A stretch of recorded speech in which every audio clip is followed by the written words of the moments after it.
What's up? Welcome to Tales Tomorrow. I am Morrow, your storyteller for today, and with me we have some more RPG horror stories with my good buddy Miecca. What are your thoughts about cringe? Do you appreciate cringe? Do you like cringe? Unadulterated, terrifying, horrifying cringe? I've been seeing some of the stuff you've been reading out, and it hurts me to the soul. Alright, because we're gonna immerse ourselves in more cringe for today. Let's get to the first RPG horror story right Lovely. now. Your D&D player rage quits after his obnoxious bossy character dies. Rage quits by flipping over the table. This was easily one of the most frustrating games of Dungeons & Dragons I've ever played. I'm sort of the group's forever DM, and about 3 to 4 months ago, we started up a new game. One of my friends asked if he could invite his cousin because he was a huge fan of TTRPGs, and we were happy to have a new player. That is, until we met him. He immediately came in with a kind of party leader mentality and expected the rest of the party to just do what he wanted, and got mad out of game when things didn't go his way, or party members didn't listen to him or make their builds in a way that he thought would maximize our chances. He also considered indiscriminately murdering NPCs for loot, gold, and experience, or if the mildly inconvenienced him, to be a genuinely good strategy, usually justifying it by saying, "They were in my way, and any who stand in my way must die." And anytime someone had an RP justification for anything he didn't like, he would accuse them of pulling in, "It's what my character would do." Dude, your little character is, "It's what my character would do. I am Big Chad Broski, and I could do whatever I want, and if they're in my way, I'll slay them for that experience and gold, because apparently I can't make a sensible character, and I need to make a character that overpowers everybody. Please pay attention to me. Please pay attention to me." To be honest, Chad's changed terms nowadays, though. Chad's Chad kind is of like a cool good. person. This is a bad Chad Broski. We call him Derek. Derek, good one. Derek Broski, perfect. Derek. He's a Derek. If your name is actually Derek, I'm sorry, it's not on you. I'm not. Well, after a few sessions, our party makes it to a royal palace where we were planning on talking to the royal family about a magic item and its significance. Wanted to know what it was, and it turned out to be a gem embedding in a prince's head with some limited mind-reading abilities. Well, during our stay at the palace, the party leader decided to sneak into the prince's quarters at night, kill her, carve the magic item out of her skull, and steal it. He tried to sneak away, but he failed his stealth check, so the king himself caught him trying to escape and saw his face. And as it turns out, that killing the little princess of a kingdom because he wanted her magic item invites consequences. Gee whiz, I wonder why the entire kingdom is chasing you. Is it because you carved a princess's gem that's embedded in her skull? Just because you're like, pretty gem, mine now. You loot goblin? You little fucking loot goblin. That's literally what a goblin would probably do, honestly. Like a horrible goblin character. Yeah, please tell me that he at least rolled a goblin character, which makes it more thematic. The stupid, insane goblin character just did some stupid, insane bullshit, and now the party's in trouble again. Sounds like a sitcom. The king hired an assassin 2 levels ahead of the party to hunt us down. He ended up following us to the fire plane where he attacked the party by surprise. Most of the party was pretty excited to find this guy, even though it was entirely my friend's cousin's fault. He actually ended up getting really pissed that the assassin fouled the party, and the fact that he was the predominant target of the assassin. He took out a good chunk of his HP due to the surprise attack. He asked the DM how the assassin was even able to survive without burning to a crisp, to which the DM replied, "The same way y'all are." He also was wearing the skin of fire elemental and attuning to it. He then tried to argue that he wouldn't know about the elemental skin. DM said he was literally spying on you since Tamus, the last town you were in.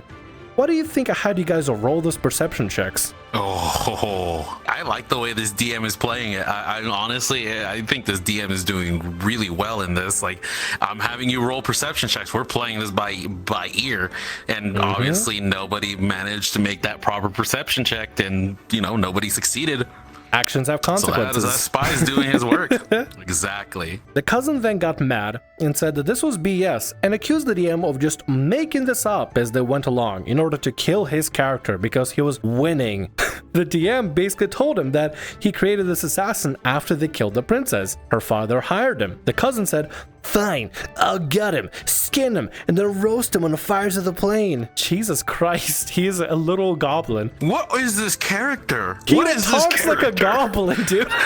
Gosh. His solution is, I'll kill gosh. you, murder you, skin you alive, tear stuff from your body, and loot everything from you, because it's mine now. I feel like this person's been playing Warhammer before he started playing like TTRPGs, like, or before he started D&D. Like that sounds like something like the chaos element from Warhammer would do. Jesus Christ. So like one TTRPG away from writing a like a murderer's manifesto or some shit. That's what it feels like. Christ. After I get this assassin, you're next, DM. Jesus Christ, dude. It came really close to killing him and ended up doing so later. But my friend's cousin and my character ended up dying. The cousin then got even more pissed and said that it was messed up that the assassin targeted him for multiple attacks and that the DM was cheating. He demanded to see the assassin's character sheet. The DM showed him the sheet and basically reiterated the obvious that he was a valuable target because he killed the damn princess, but he just ripped up the character sheet and knocked over the game table. A glass table that ended up shattering along with the DM's wife's vase. She came out of her bedroom, confused as the DM demanded that the guy get out of the house immediately. He then told DM that he better watch your back and then stormed out. Oh my god, I called it! After I finish this guy, I'm coming for you, DM. I called it. That's what I said. We called it. He's gonna write a serial killer's manifesto next. You called literally with the same line. Perfect. So yeah, obviously the session ended as we all helped the DM clean up, and my friend apologized for his cousin that he had never seen him act that psycho. DM just said, "It's fine, we all have that guy in the family." This kind of lightened the mood as we laughed and agreed to just meet next week and continue on from where we left off. I'm actually glad that I died because next session I rolled a new character and I'm now playing this new character without having to worry about something stifling my roleplay or trying to dictate my character build. I just play my character. It's an extremely freeing feeling. Wow, when you don't have a mamby-pamby controlling everybody's characters, you can just play whatever you want. Wow, what a novel idea, huh?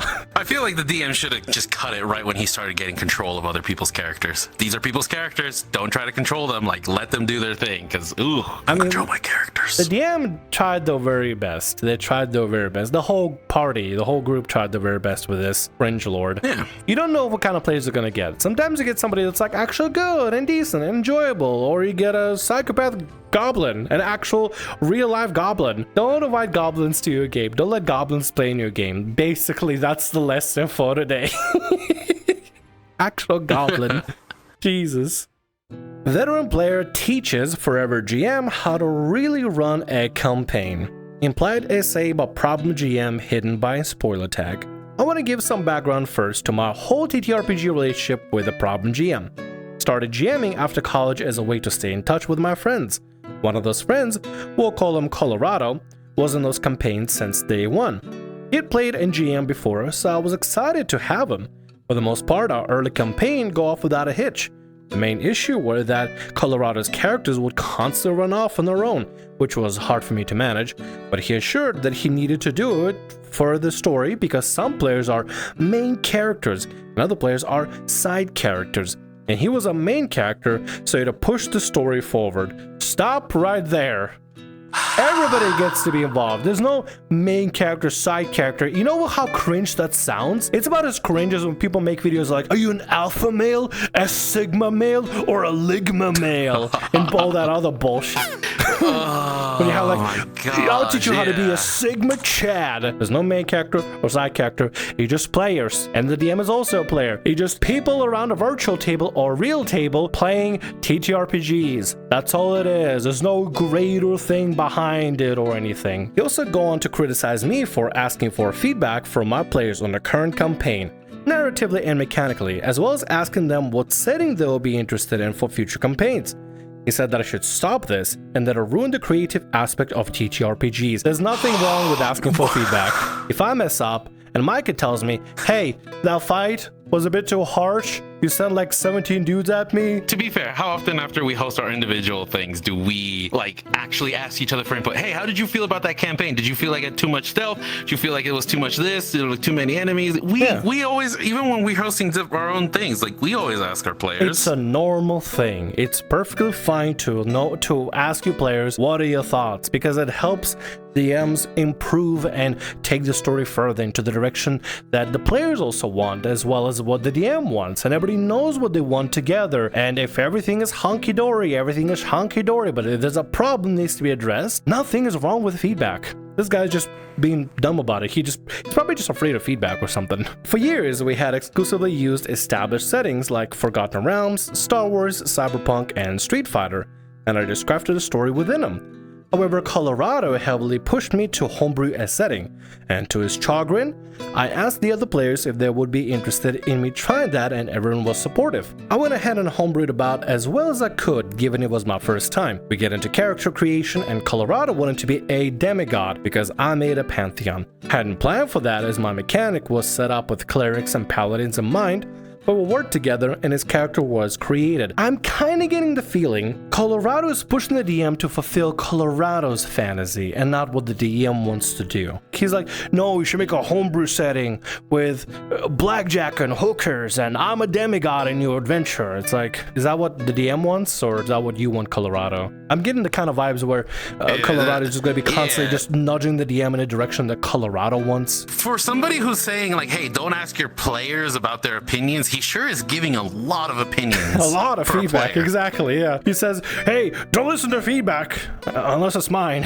Listen to my feedback, that's the most important one. The campaign is where I started becoming very aware of Colorado's quirks. He refused to associate with any of the other players in-game. When I found ways to group the players, his character would be standoffish and run off on their own again. Out of the game, I asked him if he could interact with other players and more, because I wanted to keep everyone involved. And it was hard for me to go back and forth constantly between groups. He said it didn't fit his character, and I told him that he controlled his character and could interact with the other players if he wanted.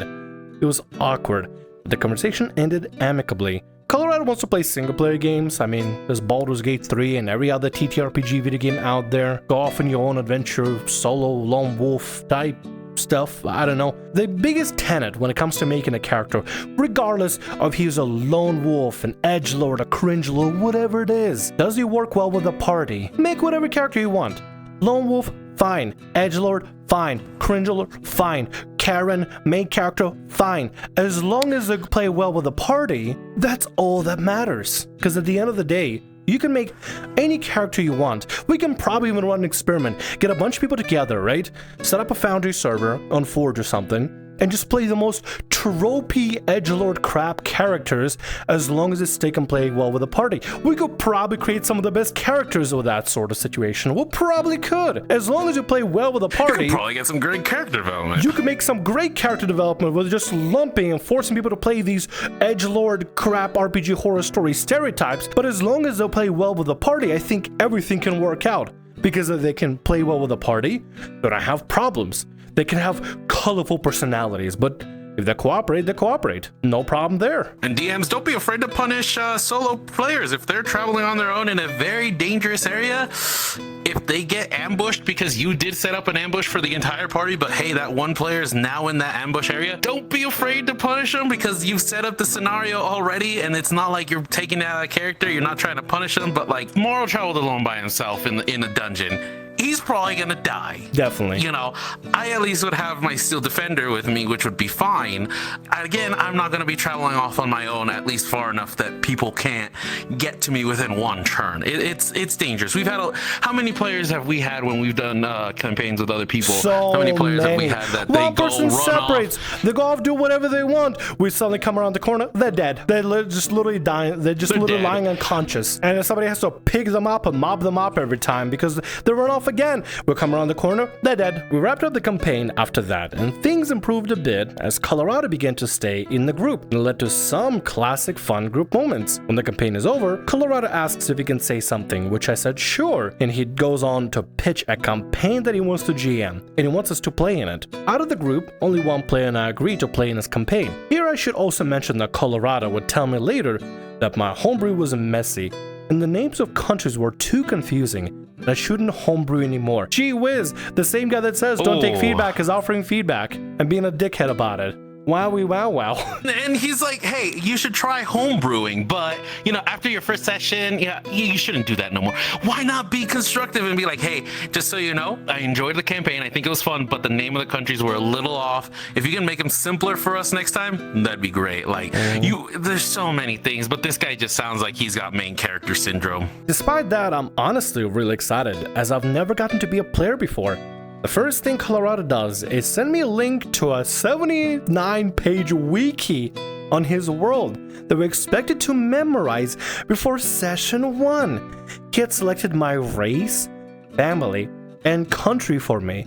He also decided what my relationship with my whole family already was, and I wasn't allowed to have a relationship with my parents, that I had to have an antagonistic relationship with my sister. Wow, wait till I completely just got out player choice there. Now we get to the real story. Colorado wanted his story to be told, not someone else's story to be told. He went on to explain how the other PCs are all spread across the continent. So we're not a team, and instead have to wait and watch as he played a one-on-one with each player in scenes that last anywhere from 30 minutes to over an hour.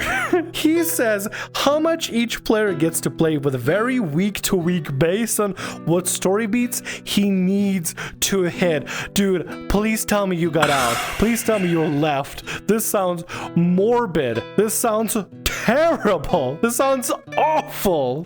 Jesus.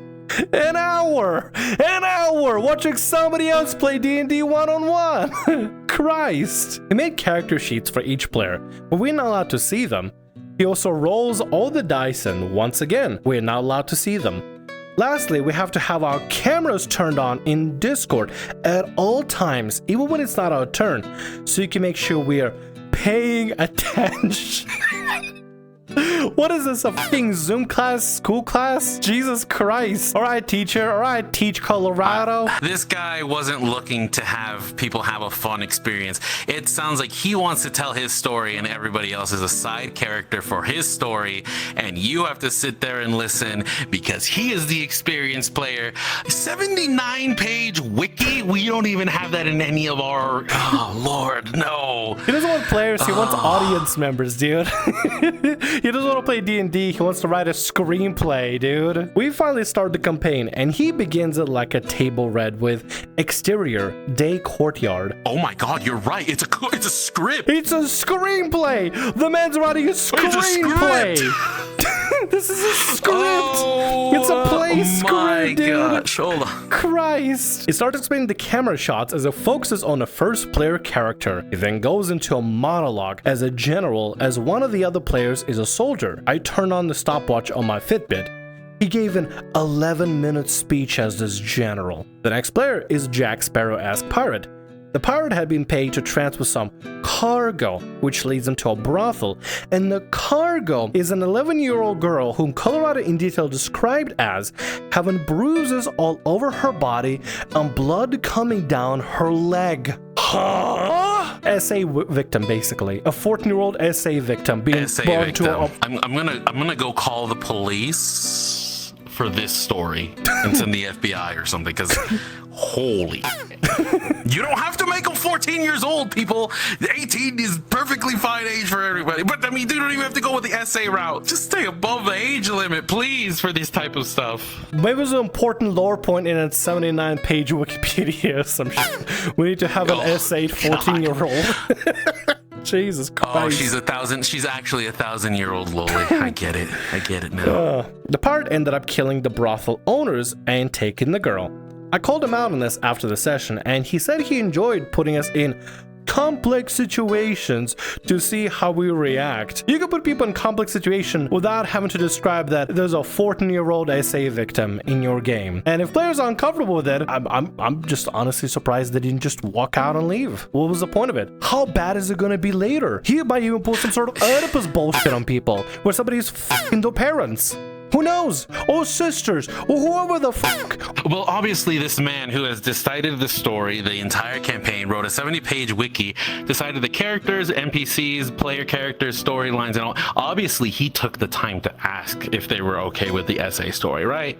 Right? He took the time to ask, right? He definitely took the time to ask before he just shoved a player character in their face and says, "You're playing this now." After 3 hours, it was finally my turn. 3 hours!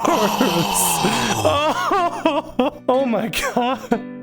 That sounds horrible. I can take a super long nap in those 3, and you can't even look away because you have to have that stupid Zoom call. You have to have the face cam on you so you can see that you're paying attention. The character I was assigned was a prince of a Targaryen-like empire with loads of incest. I called it! He's gonna bring in the incest! I called it! I have called it here! Incest, ladies and gentlemen, incest. With the agency I had, we came up with a concept that my character would be more of a curious academic. The big secret would be that my character leaves the castle and interacts with the commoners often, even being romantically involved with the commoner. I also convinced him to let me have a pet dog. My turn begins and I'm forced into an adulthood ritual where my character is scarred by priests to symbolize I am true prince. These scenes took 30 minutes, and I could only say the lines he had scripted me to. Oh my god, it's a screenplay. I hate Colorado. I hate Colorado. I hate this man, Colorado. After, he kept putting me in situations where other NPCs would pressure me to abuse or beat servants, which I refused since I wanted to be morally good. He would then make passive-aggressive comments under his breath about how me doing this is making it hard for me to be part of the family. What? Huh? What?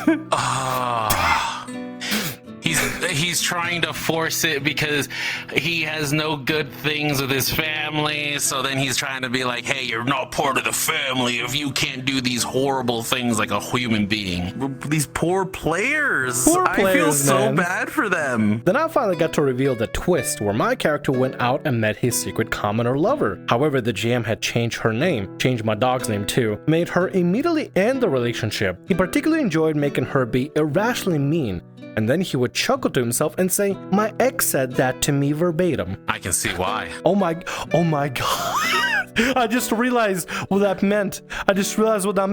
He literally reiterated what his ex said as the Jesus Christ. Yep. Oh my god. Yep. Now he's sending me on diplomatic mission every session where he wants me to negotiate important politics of his world. However, we don't get history, persuasion, or knowledge rolls. I'm expected to understand these complex politics by memorizing his 79-page wiki and figure out solutions all on my own.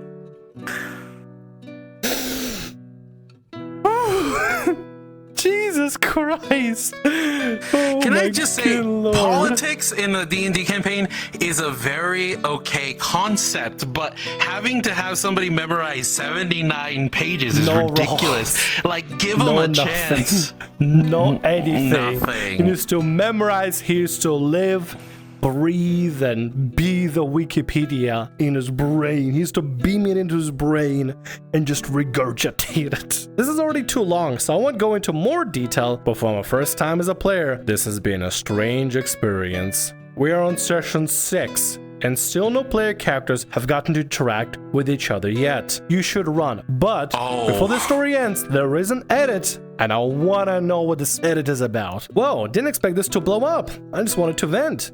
Extra details for clarification. The ceremony scene was scripted where I had to repeat after him the whole time, but otherwise dialogue had been improv. We played up to session 6, but the campaign had been on hiatus for 3 months after Colorado went on some weird, esoteric nature retreat and didn't pay his rent while he was gone for months and got evicted. I'm unsure if the campaign will ever be finished now, so I figured it was safe to vent. The character sheets aren't full D&D style sheets, it keeps hidden. It's more like a post-it note with core attribute stats he decided for each person, because it's his completely homebrewed system, of course. I still have never seen it. The other 2 players in the campaign played with his session 1 of his campaign, and the one I'm in is in session 2. All 3 of us players have GM experience, which is why this has been so crazy to me, because the other 2 enable and enjoy Colorado's style. That's part of why I posted, because I know this is very atypical, but it was almost like I was being gaslit into thinking I was the weird one. All 4 of us met in film school, so maybe the other 3 really think this is some cinematic evolution of TTRPGs. Colorado even called it a narrative experiment before we started session 1. Edit 2. Colorado focused on directing while we were in film school. Came up in the comments, so I'll add it up here too. The man's writing a screenplay. That's all he is. And you, as an audience member and as an actor, that's all you are. Mainly just an audience member for his grand performance, grand play. They say sometimes, like, some DMs that go so hard into the story when there's no interaction, they should just write a book. Colorado clearly needs to write a screenplay and not play TTRPGs as a DM. Maybe as a player, but like, this is too much. And yes, you are being gaslit into that this is normal, because this sounds so beyond bizarre. Who would enjoy this kind of thing? I mean, if you're into this sort of thing, you just want to watch a play, want to watch a movie, that's basically what you're doing. You're watching a play in a movie where you have, like, what, limited answer choices, or you have to remember a Wikipedia as well at the same time. I mean, to be fair, it seems like Colorado did the favor for them by bowing out and not paying the rent and getting evicted. They'll probably come back. I don't know, but you should just leave and just, if Colorado reaches out, say, hey, listen, I'm just not interested. I'm busy and stuff. If the DM was like, came up to me and was like, hey, is it okay if we do a campaign? I'll create a character. Just give me clues on what you want this character to sort of be, how you want it to be built, and we'll kind of get it working from there. Like, I mean, I don't know. It's not hard to get a little bit of description and then play along with it, but it sounds like Colorado had his idea and didn't want to compromise. Yep. Didn't want to just even talk. And that'll be all of our stories for tonight. I am Miecca, and thank you to Morrow for inviting me onto this horrible trip of RPG's horror stories, and I hope I don't get to read more of them soon. Oh, we'll read some more, don't worry. Unfortunate. If you enjoyed the video, I'd like to see more, consider hitting the subscribe button to get notified when the next videos are uploaded. Typically try to upload daily. Then you all have a good night. Bye. Bye. And that'll be all of our stories for today. Actually, sorry thank to you, interrupt. Morrow, for having me on here. Go up with it. There we go. Perfect. Okay, cool. Not that close. Okay, I touched the ways I've never been touched before. Hello, my little kitten. I got a story that I want you to be involved yeah, in. touch me more, you don't Daddy. get to be a Touch me character. more. Yeah. Jesus Christ. Late night delirium. Boom, boom, boom. Boom, boom, boom, boom. Bum, bum, bum, bum, bum, bum. Bum, bum, bum, bum, bum, bum, bum. Bum, bum, bum, bum, bum, bum. Boom, boom, boom, boom. Bum, bum, bum, bum, bum, bum. Bum, bum, bum, bum, bum, bum,